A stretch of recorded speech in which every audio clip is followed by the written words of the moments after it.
Hi, so I'm going to start off with a very important question, and that is, are you the best version of yourself? And yeah, the answer better be absolutely not, because otherwise you and I are going to have a huge problem.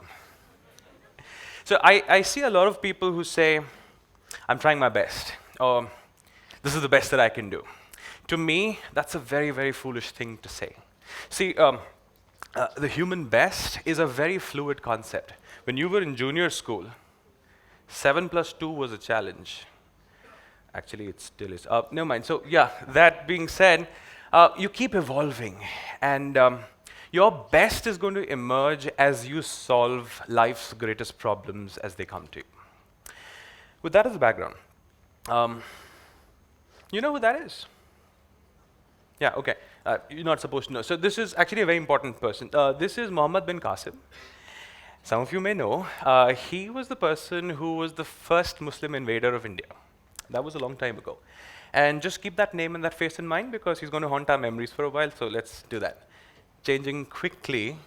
So we asked you a question a little while ago, and we got 100 people from this audience to respond to a question that we asked. That question was exactly that.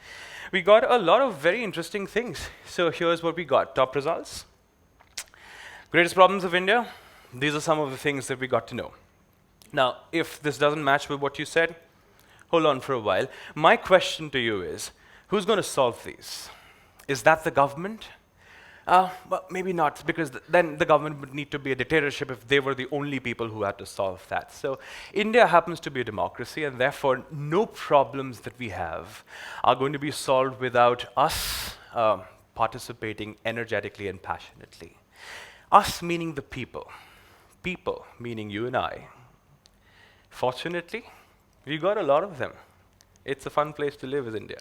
Okay, so that being the scene, how are we doing about solving the problems of our country? Are Indians at the best versions that they can be? Let's take a look. So we're going to do a little bit of global analysis on parameters that I really care for. Number one is hunger. India is at the 13th percentile in the world, which means that there are 87% of the countries of the world are much better at providing food. For shame. Literacy, nothing to be proud of. Corruption, we're kind of in the middle. So India is not the worst country in terms of corruption. It's definitely not the most honest place to be in. Nothing to be proud of. Environment, we are 82 upon 87 in terms of air quality. There's one place that we are really doing well. Can you guess what that is? Really doing well. That. Yeah, we're number 2 in the world. China needs to watch out. That single child policy is not going to do them well.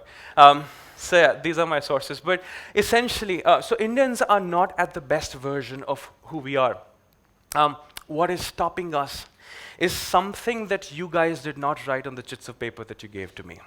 And that's what I'm here to discuss.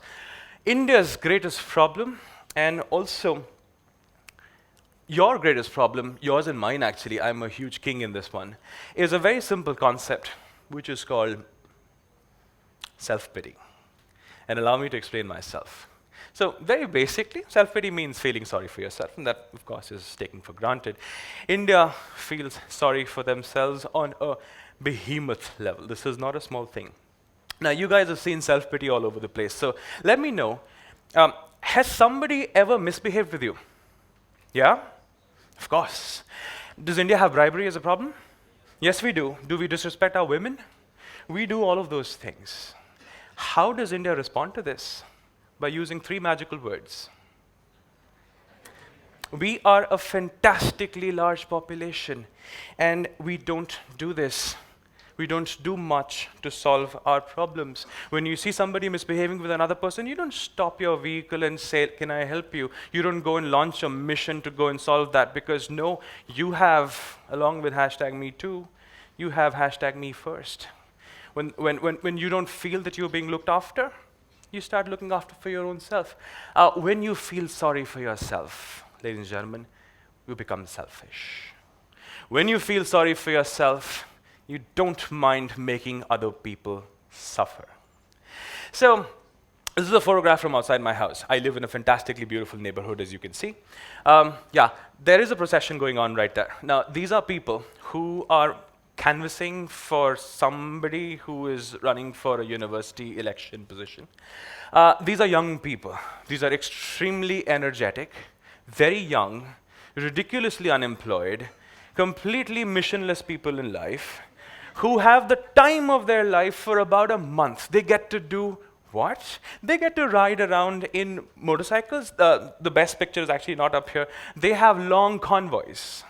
These are convoys full of cars. They take a lot of pride in doing what? They take a lot of pride in doing that. You see those white pieces of paper? These are flyers. These flyers have been printed at presses where these people did not pay. Hundreds of thousands. I work with a lot of printers. These printers always complain.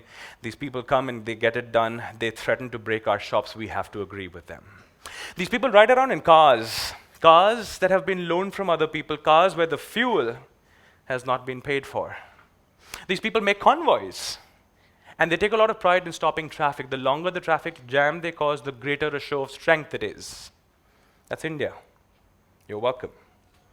When we feel sorry for ourselves, ladies and gentlemen, we do not mind making other people suffer. We must understand that we can keep complaining about our problems, or we can start focusing on the solution.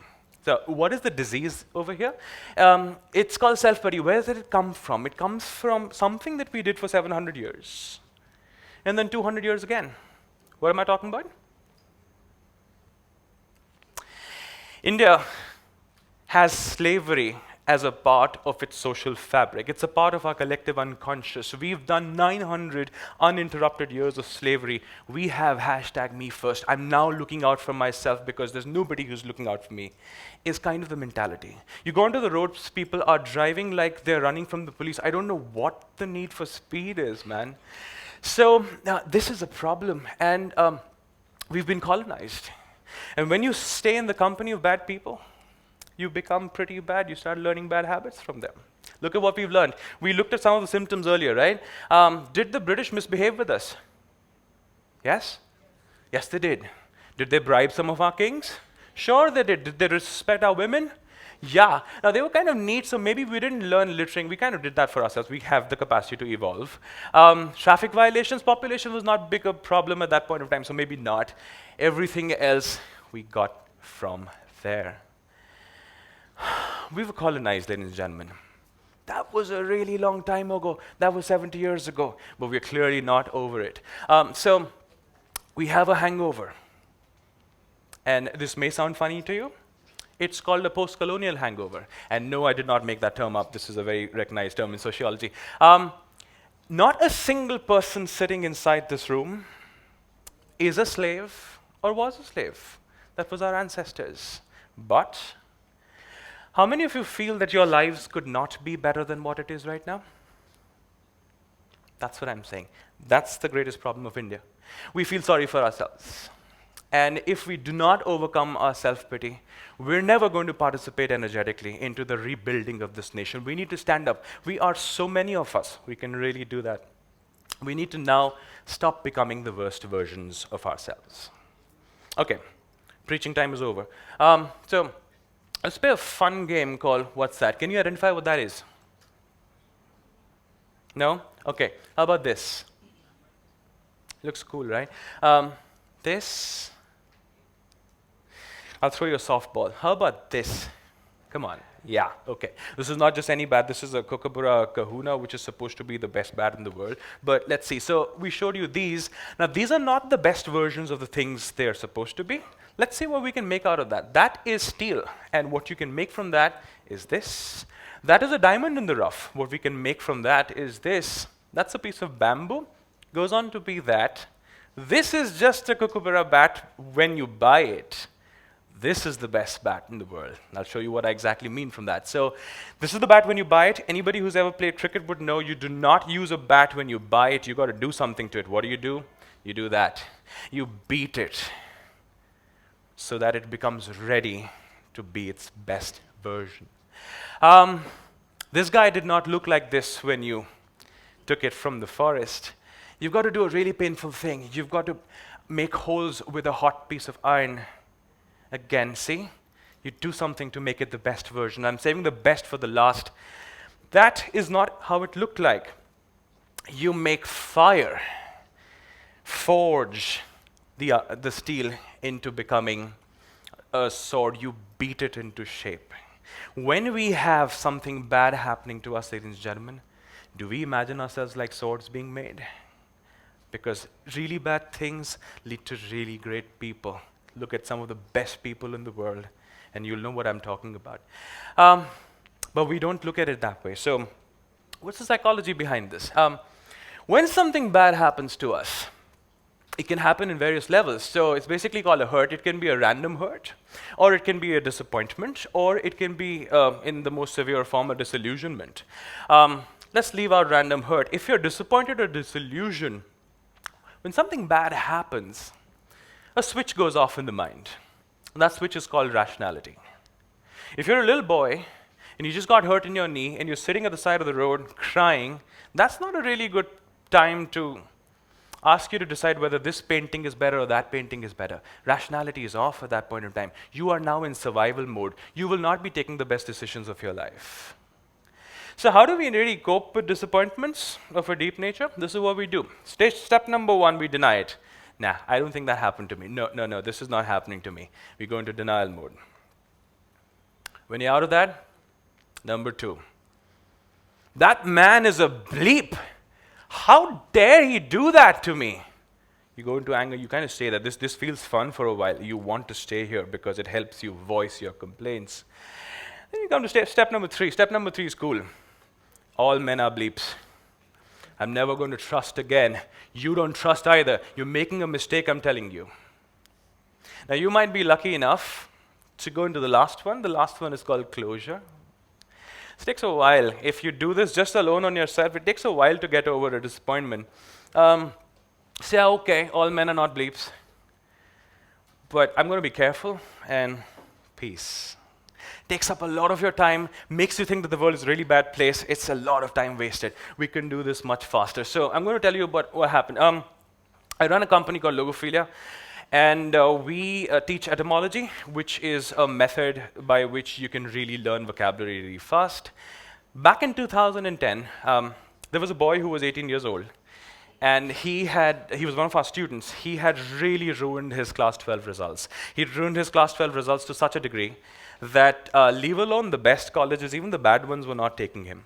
So we very generously said, why don't you come into the Logophilia internship program? Let there be at least some form of richness in your education. That was a long time ago. So he essentially became a volunteer, then went on to become an intern, then went on to become an associate and stayed with us for 5 years. It took us a while to understand this.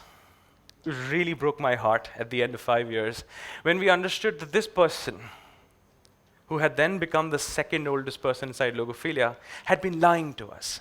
He'd been lying to us about absolutely every fragment of his existence inside Logophilia. There were small lies. Small lies could be something like malingering, so making excuses to avoid working. So something really bad has happened at home. I need to really rush right now. I'll tell you later, I can't work today. This is a small lie. And then you have medium lies. Have you ever been in the company of a person who manipulates your emotions? There are people who can convince you that they really care about something that you care about. Actually, they really don't. Then there are the big lies. He did a lot of this. So this guy, we teach vocabulary. He was not just bad at English, he was bad at vocabulary. And he very publicly confessed at the end of it that he never really cared for it. Imagine hearing that after 5 years of working with somebody. No girl could break my heart that way. This was heartbreak at its worst form. He didn't just do that. He had such a clean public facade that nobody believed that he could be that way. A couple of my best people walked out of the organization with him. That was really, really, really bad for me. I was in the worst shape of my life. And then I started to get nightmares. I got nightmares not just for one night, not just for a week. I got nightmares for 10 months. And that's when I knew I had a problem. Heartbreak can be nice when you want to deal with it. So you know this guy, I don't know if you can see this. This guy is one of my heroes. This is Frodo Baggins. Lord of the Rings. Come on, guys, for shame. And he says this very nice thing. This is where I was. He says that I wish that the ring had never come to me. I wish that none of this had happened. That's what I was feeling like. I wish that I had never gotten into this. But then he got to hear this wonderful piece from Gandalf the Grey when he says, all we have to do is to decide what to do with the time that has been given to us. And that's what it. So that started the rescue process. This is how I rescued myself. Now, I'm a double major in psychology, so I have a little bit of brain when I get hurt. It took 10 months for me to remind myself that I had that brain. I went to a therapist, and I started sharing my problem. And that was it. This is how therapy happens. So step number 1, the therapist convinces you that it's okay to talk, that you're not the only one, that there's no judgment happening here, that you must share. When you share, step number 2 happens. The magical thing that happens is called catharsis. You vent and you feel extremely light. It may happen in 1 session, it may happen in 10 sessions, but whatever it is, it's going to take a while. It's completely worth it. You must experience this. No disappointment is small enough. Number 3, once you're done and you've started to get your rationality back, you start the process of therapeutic healing. You start to get your own understanding of what it is. You can start objectively looking at the problem. And finally, you can start thinking about your future. I went through all 4 steps. This was when my fight back began. Now that's been 3 years. And we should put that onto a T-shirt. This is a really good T-shirt. We will sell it.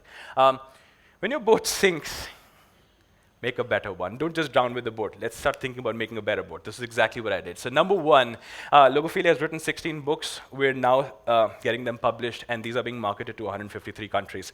Number 2, I fought back. I went and applied to our first International Business Awards. I went to Philadelphia to represent Logophilia. Number 3, our products are now available globally. Number 4, they're not just available, they are being printed at Asia's best press. I'm very proud of this. Number 5, at the end of this year, we're going to be launching our YouTube channel. We're going to be putting up 1,000 videos you will watch, and we are extremely proud. Number 6, the last one. Actually, this is not the last. These are just some of the best ones. We're going to the world's largest literary festival. These are all things that we did after all of this had happened. And that fight back makes it a pleasure to be in office every single day. So why are you listening to all of this? This is why. If I can fight back, so can you. Because India needs you to fight back. We need to get out of that self-pity mode that makes us the worst versions of what we are. Here's what you can do.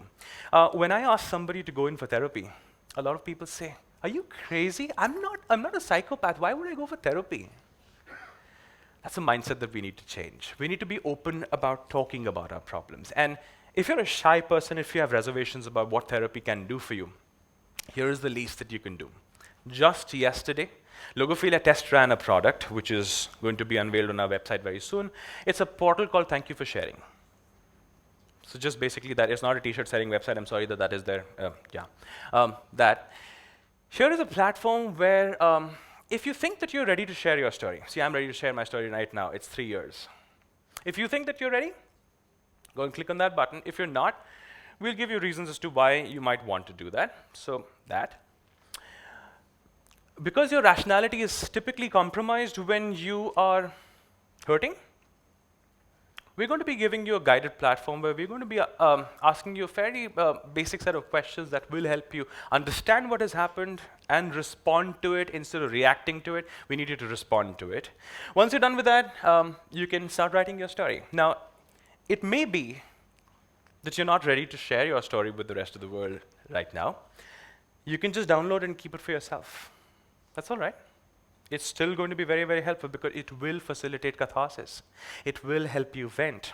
If you are ready to share, that magical button comes up and it says publish your story. That's when you come up and share your story right up there. People can respond to it with that little heart, show their love. But the one that I really like is that little hand symbol.